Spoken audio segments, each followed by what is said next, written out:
Hi there and welcome to Capital View. As the Modi government completes 1 year in office, joining me on this episode is one of the key ministers of the government, Railway Minister Suresh Prabhu. Thank you so much for joining me on Capital View. Over the next week, the government has planned a series of celebrations and the ministers are all going to go out and talk to the people about what the achievements of this government have been. What, according to you, is the biggest achievement of this government?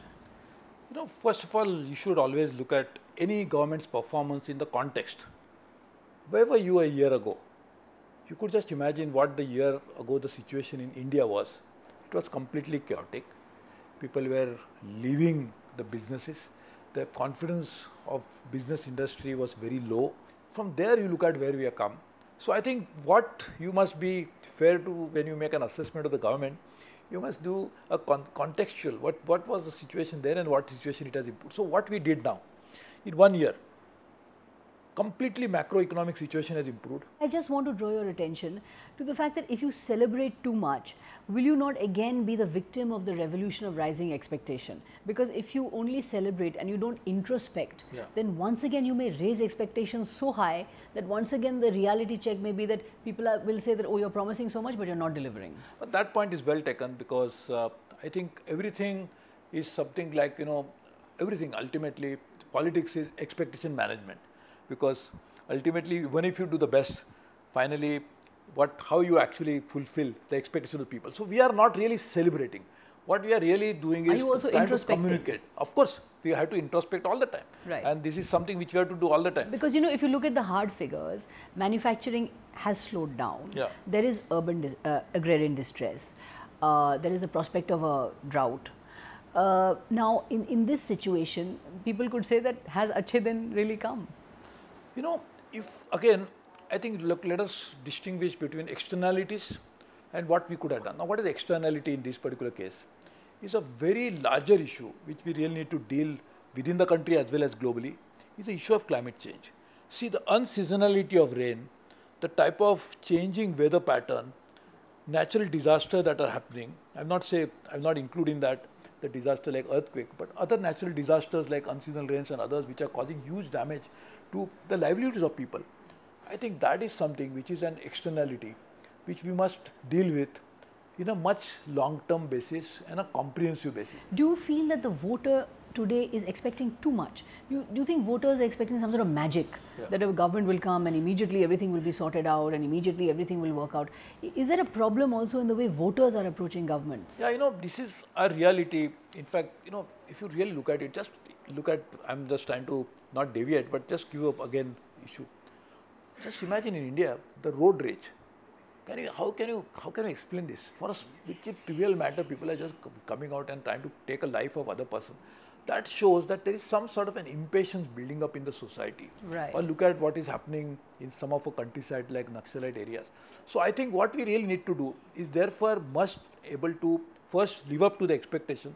But again, as you very correctly said, the expectations themselves should not be so exaggerated or out of proportion than what we can deliver. I think you used a very good phrase. The management of expectations that is also very important. And I think we really need to manage it very well, and we need to manage it in a way that we should try to deliver something which we can definitely deliver. You've laid out a very ambitious 8.5 lakh crore investment roadmap for the railways. How do you intend to raise money for the railways? First of all, I will tell you exactly how we are raising it. But first question was, do we need to invest that money or not? See, the railways, today if you see, there are inordinate delays in the railway system. Why are the inordinate delays? Because some of our routes, particularly between, say, Delhi to Calcutta, which passes through one of the most populous parts of the country, Bihar, UP, they are operating at some stages at 150% of the capacity. So we are sending trains which the tracks cannot handle anymore. So that is one problem. The second problem was maintenance. We have asset failure are causing delays again because we are not maintained our assets properly. Right. Thirdly, there are lines where we on one line only traffic is moving. We need to put second line. When there are two lines, they are already choked, completely choked to capacity. We need to put the third line. All of this needed money. So we just made a plan about how much money we need in 5 years. Why 5 years again? Because if I made a 1 year budget, obviously logically I should talk about 1 year, but project does not get completed in 1 year.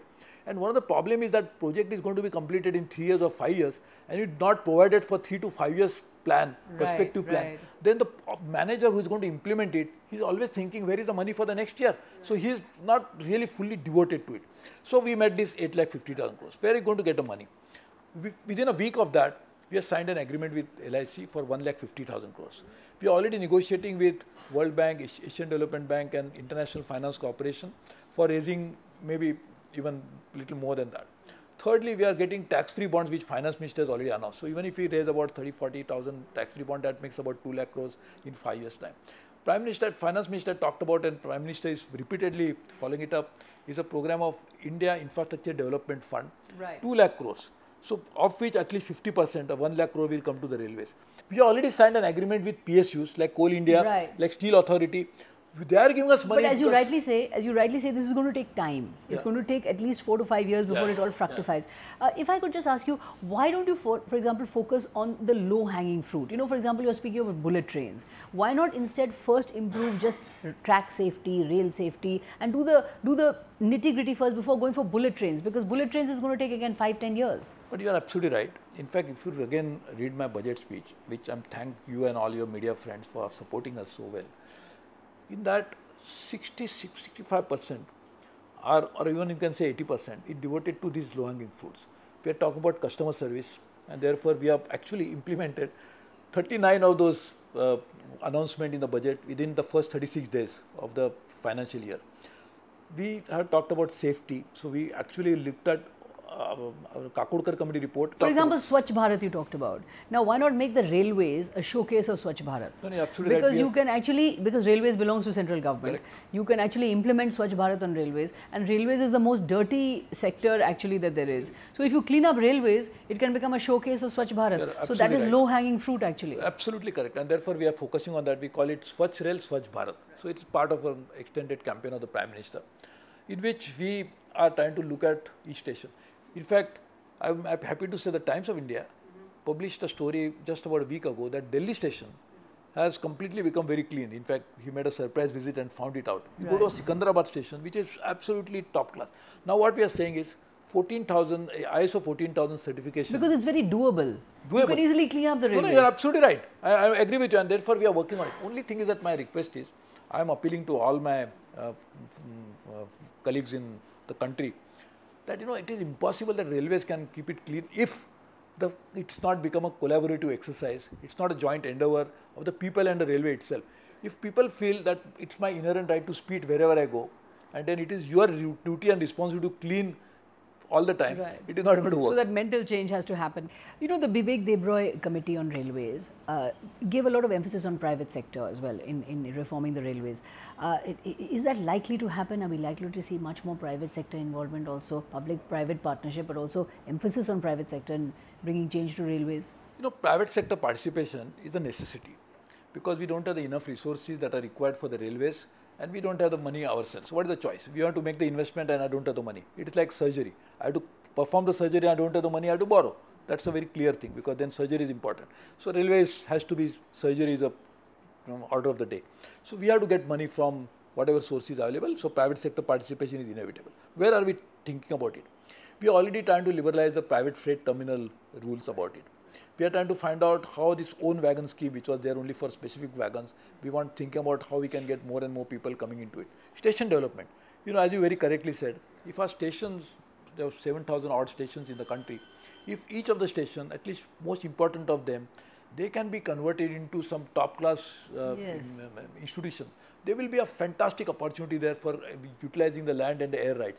To make that happen, we feel private sector should come in. Well, how will you deal with the unions if you are looking at privatization? See, you look at it like this. Anywhere in the world, employees have a comfort zone. They feel that, my employer, I have been working here and something. If you are not going to do something, which is what is meant by that term, see, what is important is not private capital. It's a terminology that creates confusion.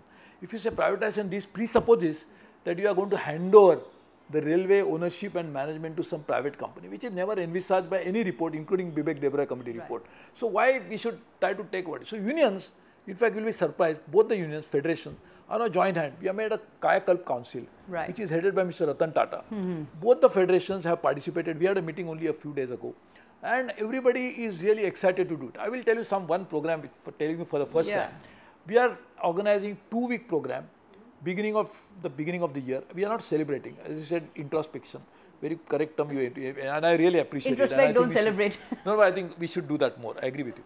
Therefore, what we are doing is that we'll send our people to meet what is the railway? People of railway, 13 lakh of them, and 3 crore people who travel every day. So it's people to people. So how do you make sure that our people, the employees of the railways, interact with the customers of the railways, the passenger of the system, and they try to find out how we can address the difficulties. So we are organizing a 2-week program in which all our employees will participate. Right. Go to the people, talk to them, find out how we can address the grievances. But you spoke about the Ratan Tata committee. Now you've set up all these committees, but many people are saying this is just like what the UPA did, those groups of ministers that the UPA set up. So is this setting up of committees simply a delaying tactic? Is it the right way to go? You understand the railway system. We actually, incidentally, we have just done 2 or 3 committees, not more. Big Deputy committee was already there before I became the minister. We are now this council, which is not a committee, which is Ratan Tata, which is actually a regular issue. Unions and they will meet together and handle. This is not a committee. It's a system of bringing people together to work together. But you understand the railway system properly.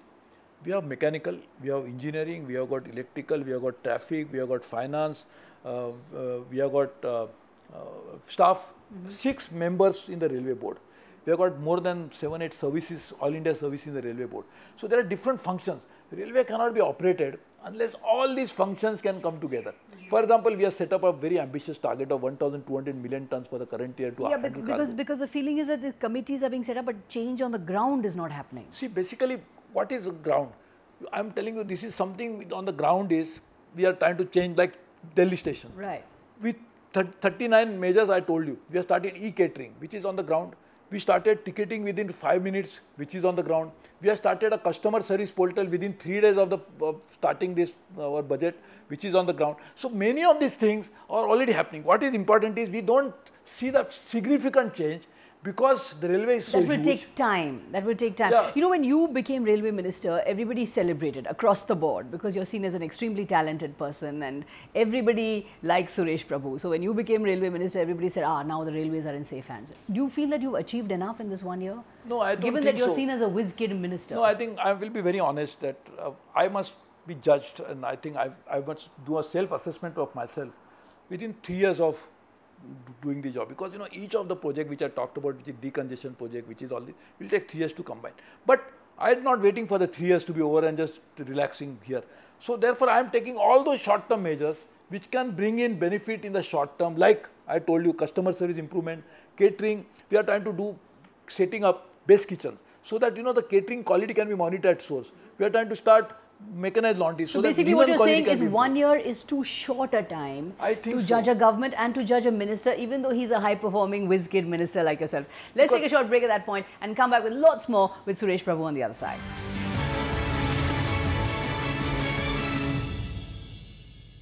Welcome back to Capital View. It's 1 year of the Modi government, and joining me is a key minister of the government, Railway Minister Suresh Prabhu, telling us what the government has achieved in this 1 year. You were talking about the fact that it's going to take time. It's going to take, that it's too short a time to judge this particular government by. But do you think that at the end of the day, there are too many slogans we're hearing, there are too many catchphrases we're hearing, whereas we're not actually seeing real change? How would you respond to that accusation? These slogans sometimes are necessary for better communication. Are there too many slogans that are being given? Not too many, but if you look at any program, if you take, you have to communicate with somebody. Like see, Indira Gandhi talked about Garibi Hatao. Now, I don't think she would have agreed to say that it was only a slogan. She would say it was a program. Now, if you want to give a program, you have to have also something which is associated with that to communicate better. So our programs are actually well drawn out, very well thought out processes. Prime Minister spent unlimited amount of time on each of them, got ministers, bureaucrats, everybody involved into it, state governments, because most of the program had to be passed through the states, and if states are not party to it, it will never happen. So therefore, this is a collaborative success. So they have spent it. Now, after having done all this, ultimately the beneficiary and the target audience is our people. How do you communicate with him? So if you make it too complicated, a program like integrated child development program, for example, he will not understand what you mean by that, because a common man will not understand. So you have to give a slogan to communicate. So you need slogans to communicate. But I just want to come to the point about, if you try to initiate radical change in a country like India, are you still risking a political backlash? Is it difficult to, and you know this better than anyone else because you are reform minded, you have reformed the electricity sector, you are trying to reform railways. Do you always face a political backlash? It is inevitable, and unfortunately, our politics is also pretty much fragmented now. In fact, we have become a little bit confrontationist, as we should not be, because there are certain programs in which I think there should be a bipartisan attitude, particularly with a national party like Congress party and us. We should try to work together on some of the national programs, like GST, which is a bill which was proposed by the Congress. Now we are trying to pilot it. So I think there is a real need to work together on that. But backlash is something, I think it is unfortunate, because there are a lot of, many times, basically whenever you change, there are some interests get affected. Now those interests which get affected are bound to oppose it. I remember, I'll give an example. How do you manage that? Yeah, Isn't this that is a the very key important question? point, very, very important point. I will just tell you, I'll give an example in my own personal life. When I was a power minister, we were trying to introduce a complete radical change into the power sector by introducing Electricity Act. We had 1,500, or if I am not mistaken, maybe more, road shows in India to communicate to the people what we mean by reforms. Then we had unending meetings with the union leaders. So they finally agreed, and now you see the change that we have got large capacity addition taking place. That time only 2% of the capacity was coming from private sector. Now we have got more than 40-50% coming from private sector. So we have to communicate, we have to take people into confidence, we have to work with them, we have to explain to them the benefit, because many times the reform, the front-ended part is a pain, the back-ended part is a gain. So therefore the people only see the pain first, and they don't want to That's very have the well patience put, to wait for the because gain. you have to find that political messaging that can actually communicate what you're trying to do. Right. How do you respond to the criticisms being made by Arun Shourie, also by Deepak Parekh? Arun Shourie has called the economy directionless. Deepak Parekh has said that change is not happening fast enough. How do you respond to these two criticisms? If you look at it, the change could be even faster, but we have to work through the system. So the system, when you are working through a system, you have to follow certain norms, you have to follow certain regulations, because then we have parliament, so we have to pass a law through. Now we have introduced so many laws, some of them have been passed thanks to the wisdom of the parliament, but some have not been passed. Now those laws, had it been passed, would have brought about a faster change. So, but this is a system we have to work through. Then again, everything that we do, most of the things at least, if not 100%, but bulk of it, has to go through the states. So we have to get the states on board, states must agree, and there are systems in place. I just want to get your reaction to Arun Shourie. No, in fact, he has been in the government, he is a very great writer. So he knows the system, so he knows the limitation of delivering through a system in a limited point of time. So I think I will take, he wants us to move faster, we'll definitely like to move faster. Let's come to electricity, because I know that you were a former power minister, you enacted the Electricity Act of 2003, and the problem continues to be that power generation may be improving, but those losses in distribution and transmission are continuing. What is the way out of that? So this is really a challenge. In fact, we had cleaned the balance sheet completely in year 2003, around that year, and therefore there was absolutely zero losses in the books of the distribution companies, because debt was taken over. Now in the last 10 years they have again gone up, and it was something shocking. Like for example, a state like Rajasthan has a huge losses only because we wanted to be very populist, and like many other states. So I think we have to focus on sub-transmission and distribution. That's a major important issue. If sub-transmission distribution improves, the profitability improves, we have more than enough capacity in the country today. In the next few years' time, we'll reach about 500,000 tons of, 500,000 megawatts of installed capacity, 5 lakh megawatts of installed capacity in the next few years' time. Right. That is a substantial increase than what we had, about 1 lakh megawatt when we introduced the law. So I think there is a tremendous room. And in fact, I must tell you, Mr. Piyush Goyal, the minister, is doing a great job in trying to look at sub-transmission distribution. I am sure with a... But what about this? How can the state electricity boards, which are all running at losses, how can they be made more efficient? But that's why we have to, first of all, there has to be a regulatory framework which has already been put in place, that regulators decide the tariff. I think we need to strengthen that regulatory framework, because so that tariff fixation improves. But number two, the governance at local level also has to improve. So if you take each and every distribution transformer, which is the smallest possible unit, where there is an interface between the utility and the customer, that becomes profitable, and that is doable. That is what the government is planning to do now. Will again improve the profitability. We must bring in ICT technologies to track where the more losses are happening, because this not losses are only getting parked into the books of the State Electricity Board, but it happens somewhere in the ground. When there is a stealing takes place, there is a connivance taking place at some level, wherein the distribution company and the customer, they don't handle hand in glove, they don't pay to the utility. So this type of thing can be handled with technology also. Right. We need to do that. Just on the point of this, I just want to come to again to the point of evolving a political consensus. As you go forward into your next years, is evolving a political consensus going to be the biggest challenge for you? Because the charge has been that you have not reached out to the opposition. You've not reached out to the parties on the other side of the bench. Is that going to be your focus, that you will have to reach out to the opposition much more than you have been doing in the past if you want to get the work done? But the perception that we are not reached out to the opposition is not right, because we are really gone out of the way. Prime Minister has been taking all party meetings. Our Parliamentary Affairs Minister and our Leader of Opposition, Leader of House in Rajya Sabha, Mr. Arun Jaitley, has been reaching out to them along with others all the time. So therefore, we try to reach out to them. Of course, if you want to reach out to them more, we'll be more than happy. But I think we need to have, when we extend a hand of friendship, there should be other hand also should come forward, so that we can shake hands and can say, this is the way forward for India.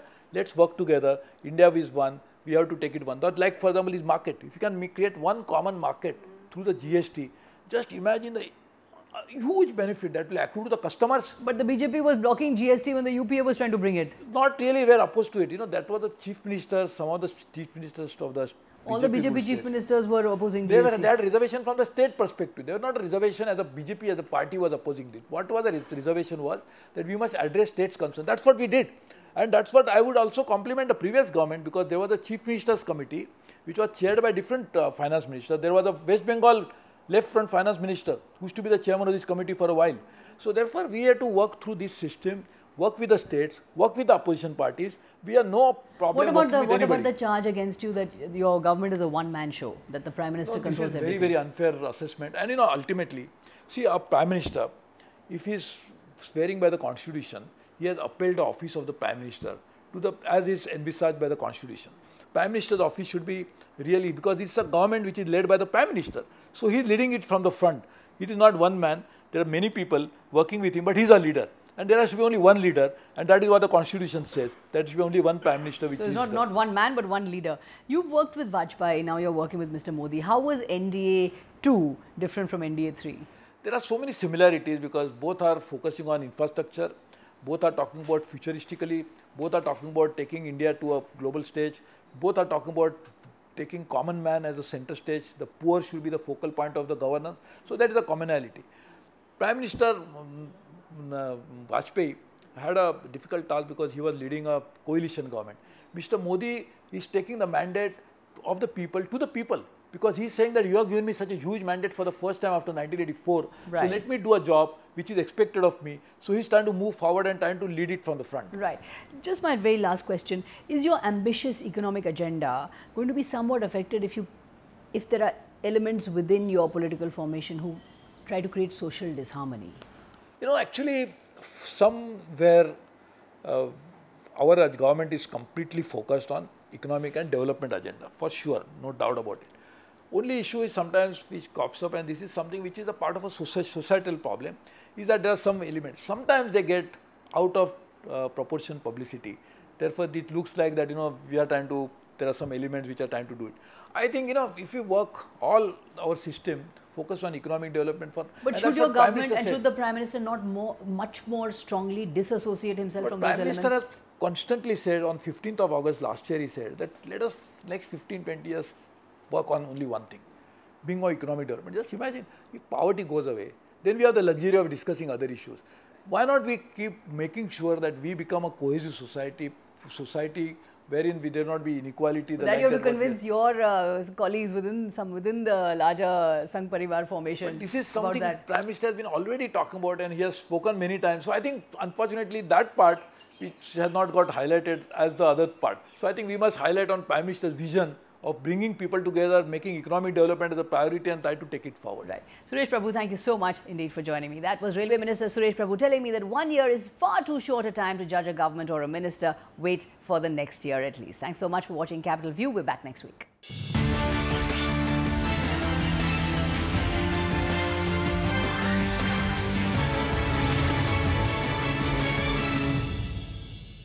Find us on Facebook at facebook.com/etnow and don't forget to click the like button. You can also follow us on Twitter at etnowlive. To stay updated with all our programming, hit the subscribe button on our YouTube channel by logging on to youtube.com/user/etnow.